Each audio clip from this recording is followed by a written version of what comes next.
As Joe Biden prepares to take office, European leaders are hoping a new White House administration could see the US return to the Iran nuclear deal. The president-elect has already signalled interest in reviving the agreement. That would see the US once again lift sanctions against Iran in return for it limiting its nuclear activities. Natalie Tucci is the director for the Institute for International Affairs in Rome, and she says putting the Iran deal back together is going to be an uphill battle.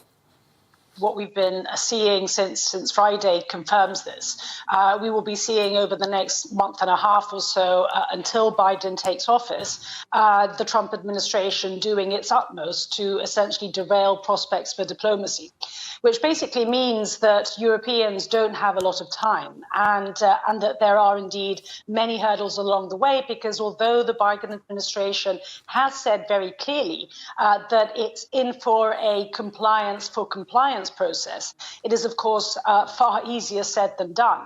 On top of this, let's also remind everyone that real steps forward need to be made prior to the Iranian presidential election next summer, which basically means that Europeans have that space of time between January and the summer to deliver concrete progress, which of course requires, on the one hand, Iran stepping back from its own non-compliance from the agreement, in particular in terms of enrichment capacity, and of course the United States re-entering the agreement and pulling back in terms of sanctions.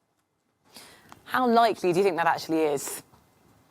Well, let's face it, it's not going to be easy. But having said that, if we really do want to sort of see a silver lining on this, I think on the one hand, it's fair to say that if the Iranians were not interested in this, they would have certainly taken the opportunity of the last 2.5 years to pull out of the agreement themselves. The Biden administration, for its part, has been extremely clear on its intentions in terms of wanting to re-enter the deal. And then as far as the Europeans are concerned, well, this has been, since 2002, 2003, basically our biggest foreign policy success. So if there is one issue on which we can and have actually been proved to deliver, it's precisely this. In the meantime, Iran's top nuclear scientist was killed last week. What does that mean for Iran's nuclear ambitions and the sort of rate at which they're continuing with progress? Frankly, I think as far as the Iranian nuclear program is concerned, there will not be much of a difference. I mean, Iran is way past the stage of having to rely on one individual in order to pursue its program.